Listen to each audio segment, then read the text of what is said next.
Thank you so much. I can't tell you how much this means.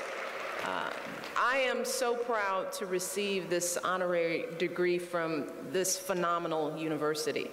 And I am thrilled to be here today to celebrate the Oregon State University class of 2012. Go Beavs!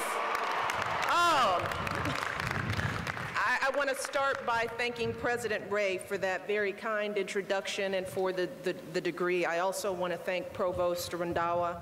I also want to recognize Mayor Julie Manning, who's here, and all of the outstanding faculty, staff, administrators, and university leaders here at OSU.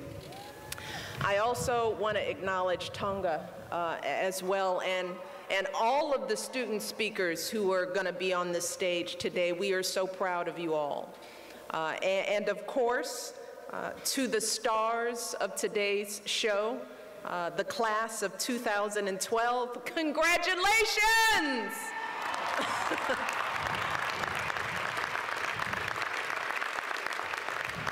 We are all so proud of you.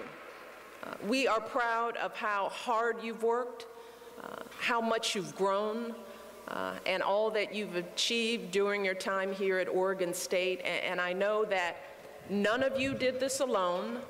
As the president said earlier, you all are here today in large part because of those beautiful people up in the bleachers, the folks who pushed you and believed in you and answered the phone every time you called, even when you were just calling for money.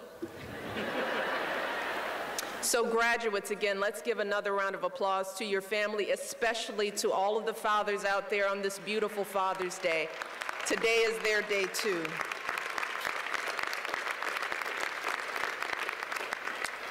Now, like all of you, I am here today because of my family.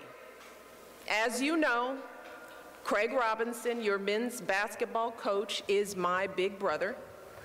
And last fall, Craig called me up and he said that if I didn't speak at this year's commencement, he was going to tell Mom on me.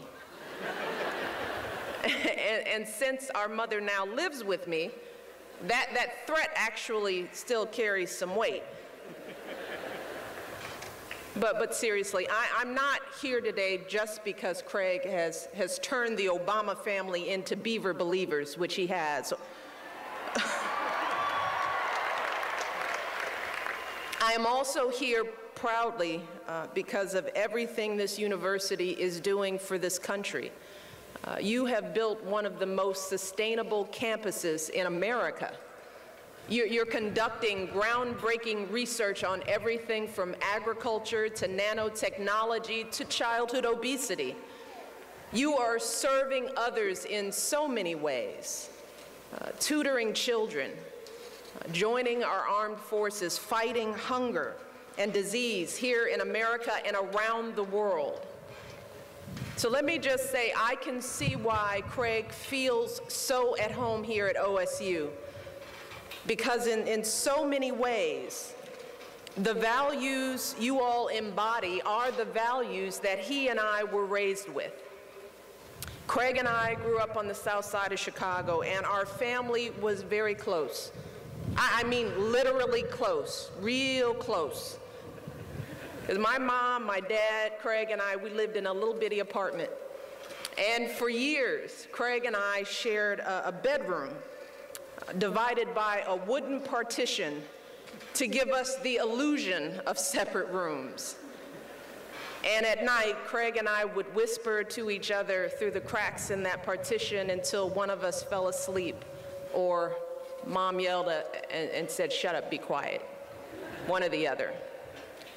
But while we didn't have much space, our little home was bursting with love.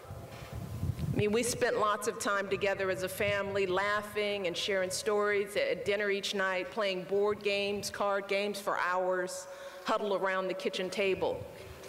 We enjoyed the simple pleasures in life, like getting our report cards because good grades meant pizza for dinner. That was a highlight. trying to hold in our giggles as Craig put shaving cream on my dad's glasses while he napped. Sleeping on the back porch on hot summer nights when the temperature in our little apartment became unbearable. But it wasn't all fun and games growing up. Our parents were big believers in everyone doing their part around the house. Craig often compared Saturday chores to boot camp. And my parents were even more serious about our academics. My mom taught Craig and I to read long before kindergarten started. And she spent hours volunteering in our neighborhood public school, making sure we got the education she knew we deserved. See, that was the kind of childhood we had. And one day, I will never forget, when my brother was about 10, he asked my dad a simple question. He said, "Dad, are we rich?" To answer this question, my dad took his next paycheck from his job at the city water plant. And instead of depositing that check, he cashed it in small bills. He then came home and dumped out all that money on the kitchen table. Craig was impressed. With all that money, he thought, we must be rich. But then my dad started explaining where all the money went each month. A little bit for rent, that much for gas, this much for groceries. And by the time he was done, there wasn't a penny left on that table. And Craig was shocked, and so was I. I mean, here we were, two kids growing up in a family that was just barely working class. But we were convinced that we were wealthy. We knew it. And graduates, that's what I'd like to talk with you about today. I'd like to talk about what Craig and I learned from our family about leading a rich life, no matter how much money you have. And while there are plenty of lessons I could share, there are three that I'd like to emphasize today. The first, no matter what struggles or setbacks you face in your life, focus on what you have, not on what you're missing. My dad taught us this lesson every day by how he lived his life. My dad was diagnosed with multiple sclerosis when my brother and I were still very young. And as he got sicker, it got harder for him to walk. And it took him longer to dress himself in the morning. My dad had been an athlete all of his life. He was a boxer and a swimmer in high school.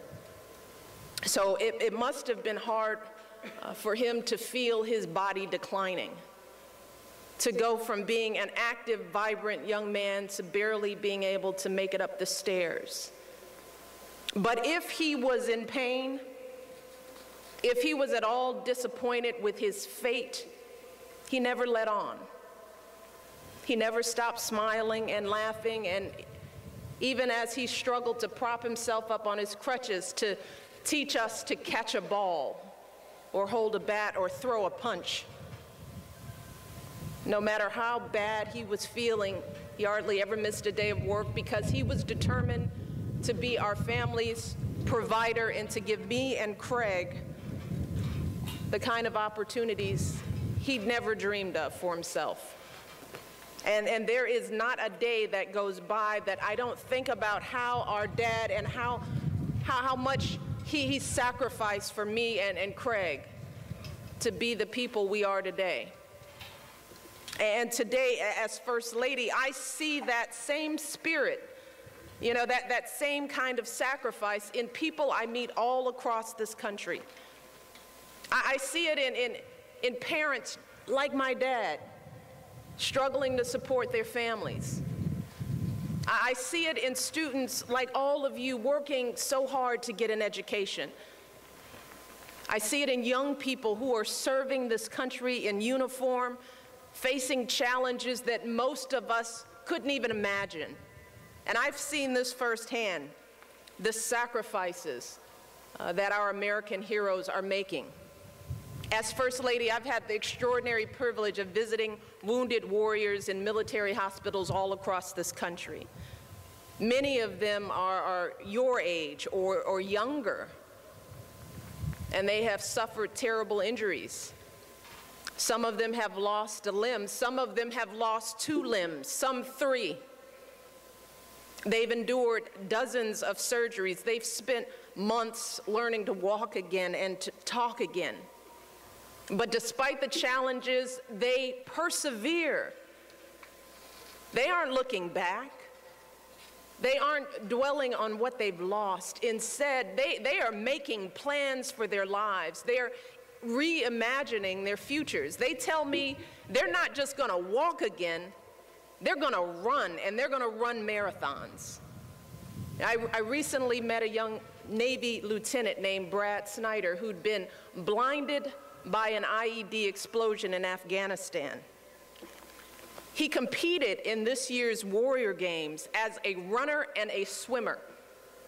And of his service, he said this, he said, "I am not going to let my blindness build a brick wall around me. I'd give my eyes 100 times again to have the chance to do what I have done and what I can still do." And graduates, more than anything else, that will be the true measure of your success.